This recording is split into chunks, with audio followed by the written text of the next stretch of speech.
There is a code moving beneath your life, though no one ever told you it exists. You feel it in the quiet moments, like a faint pulse under the skin of the world.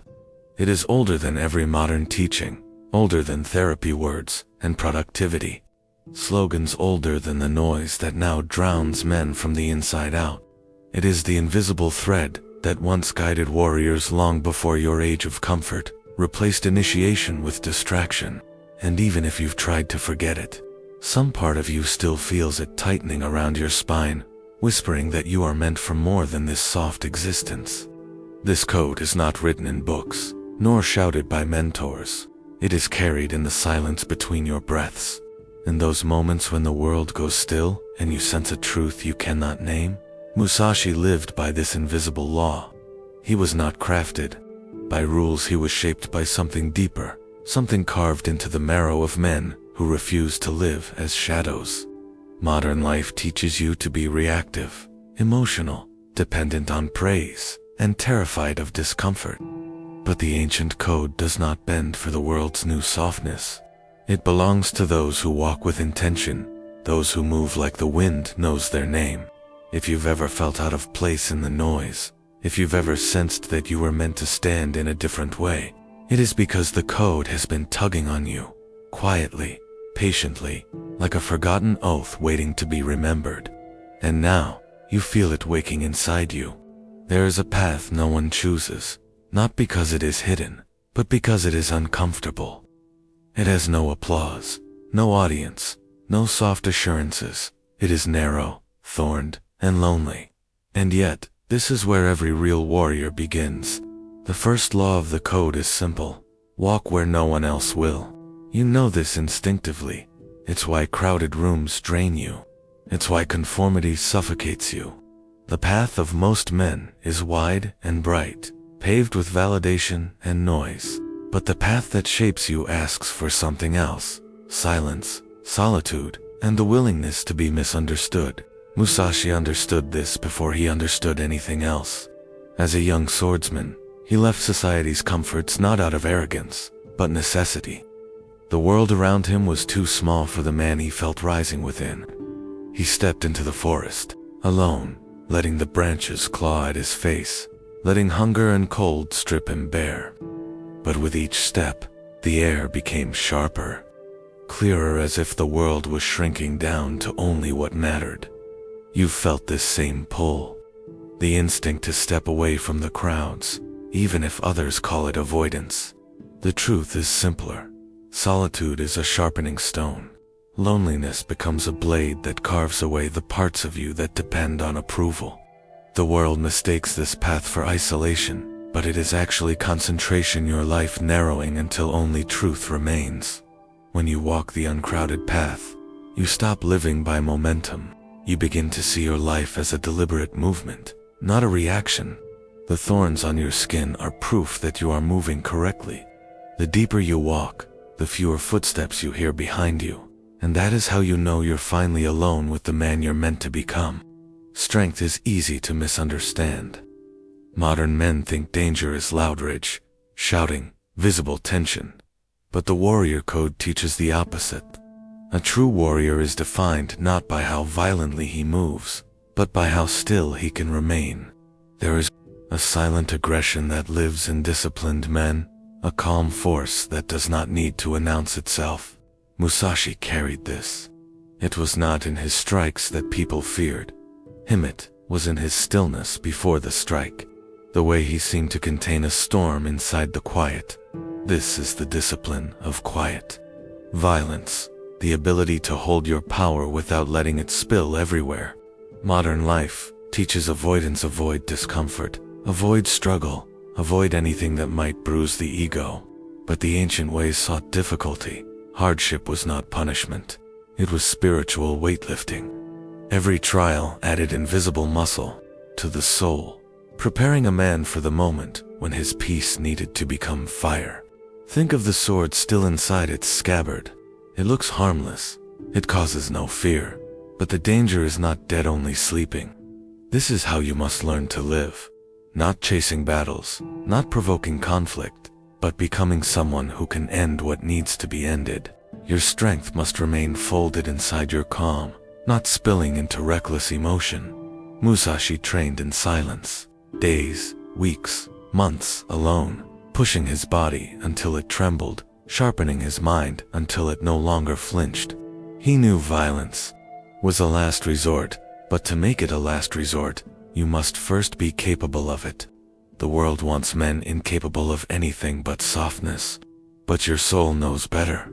You feel the need to grow teeth, not for dominance, but for responsibility. Quiet violence is not anger, it is readiness. It is the controlled intensity that allows you to move through life unafraid, unprovoked, and unbroken. When you master it, you stop reacting, you start choosing, and in that choice, your strength becomes real. The world imagines warriors battling enemies made of flesh, but the greatest battles unfold in places no one else can see. Musashi knew the truth. Control yourself before you control your opponent. There is no enemy more persistent than your impulses, no rival more cunning than your cravings, no opponent more dangerous than the undisciplined thoughts that whisper you back into weakness. Inside you lives a battlefield shaped by years of distraction. Comfort has become the new conqueror. Comparison has become the new poison. Instant gratification has become the new chain. The war you face is not dramatic, it is subtle. It hides inside the moments when you reach for your phone without thinking. It lurks in the urge to avoid a task that demands your full presence. It waits for you in the pull toward the easier road. A warrior studies himself with the same seriousness he studies his enemy. He learns the terrain of his mind, the ambush points, the traps, the blind spots where fear hides. You must begin to see yourself this way. Your weaknesses are not curses. They are unguarded gates. Your temptations are not shameful. They are simply proof that you have not yet secured the inner walls. Musashi treated each thought with scrutiny, each emotion with caution. He knew the mind lies. It seduces, it distracts. And so he fought not with anger, but with clarity. He stripped away everything that made him soft. You feel this war too. You sense the part of you that tries to pull you downward. And if you listen closely, you can feel the part of you that wants to rise. The inner war is not a phase. It is the lifelong terrain of anyone seeking mastery. But once you learn to navigate it, the world outside loses its power over you. Presence is not a spiritual idea, it is a weapon. Ancient warriors trained it like a muscle, learning to anchor themselves in every breath, every footstep, every heartbeat. They knew that a wandering mind could get a man killed. In modern life, distraction no longer kills the body, but it kills the spirit just as effectively. Most people live half awake, pulled from themselves by screens, notifications, fantasies, and the endless urge to escape. But the warrior code demands something different. It asks you to stand like a mountain while storms of noise crash around you, to stay rooted while the world drifts. Presence is the force that prevents you from being carried away by the current of chaos. It is what brings you back to the center of your life, where your real power lives. Musashi's duels were not won by speed alone, but by absolute focus. His presence was so complete that he could see openings before they existed. He could feel intention before it became movement. He trained himself to be fully alive in every moment, because he knew that the man who is present cannot be manipulated, rushed, or frightened. You feel the cost of your own drifting. The moments you lose to distraction, the days that blur, the tasks you begin without finishing. These are not failures, they are symptoms of a mind that has forgotten how to stay. Presence is not earned by meditation apps or quick fixes. It is forged by choosing, again and again, to return to yourself. When you learn to stay rooted, something shifts. Anxiety loosens its grip. Fear becomes manageable. Clarity returns. You begin to feel that calm confidence warriors carried, not because they were invincible, but because they were here, fully, completely There is a lesson The modern world avoids a truth too unsettling for a culture built on dependency. The warrior code rejects the idea that someone is coming to save you. It denies the fantasy that a mentor, a system, a perfect opportunity will suddenly grant you strength. Mastery is self-created. It always has been. And this is the forbidden lesson. You must become your own master. Modern society teaches obedience. Follow the path. Wait for approval. Do what you're told. Ancient warriors taught something sharper, the realization that no one else can carry your discipline. No one else can build your character. No one else can forge your blade. Forging a blade is a violent process: heat, pressure, repetition. You are no different. Your growth requires friction, discomfort, and deliberate shaping. The world will try to sell you shortcuts, but the code demands that you carve your own way. Musashi understood this intimately. After a certain point, he had no teacher. He became his own forge. He refined himself through trial, error, and relentless experimentation. He learned not to wait for instruction, but to create it. You have waited long enough, waited for motivation, clarity, permission, the perfect conditions. But perfection never arrives.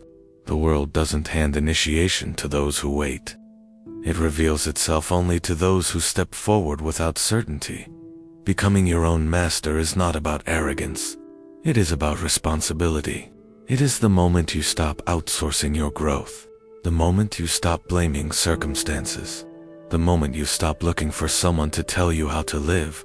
There is a version of you waiting behind the fog of hesitation, aversion that leads instead of follows. To reach him, you must take ownership of every choice, every habit, every failure, every victory. You must decide that your life will be sculpted by your own hands. When you accept this, the world feels different, bigger, more dangerous, and yet more yours than ever before. Victory is not the end of the warrior's journey, it's the doorway to a deeper path. Musashi understood this when he put down the sword in his later years. After 60 undefeated duels, he realized that mastery is not about destroying opponents, but about building the self. The warrior code does not glorify violence. It reveres creation. Real warriors are protectors, builders, teachers, not destroyers. There comes a moment in every man's life when strength must evolve into something more sacred. A fire that once burned fiercely must learn to warm instead of scorch. The code leads you toward this transformation. It asks you to become a source of steadiness for others, a presence that brings clarity to chaos, a force that shapes rather than shatters. Your life becomes your every choice becomes a technique. Every habit becomes a piece of armor. The code stops being theory, it becomes the architecture of your days. And as it takes root, you feel something shift. You no longer hunger for validation. You no longer seek conflict. You no longer fight simply to win. You begin to live in a quieter, nobler way. Musashi once wrote that the ultimate victory is victory over oneself. But there is a path even beyond that, a path where you stop asking, "How do I win?" and begin asking, "Who am I becoming?" This is the heart of the hidden code, not triumph over others, but alignment with your own nature. Not dominance, but direction. Not destruction, but purpose. You feel this calling, the faint pull toward the man you know you're meant to be. The world may never teach you this path. It may never understand your silence, your discipline, your refusal to live softly. But the code does not require applause. It only requires courage. Walk the hidden path with reverence. Let your life be your testament, and let the world feel your presence not through noise, but through the quiet gravity of a man who has mastered himself and now chooses to build something worth following.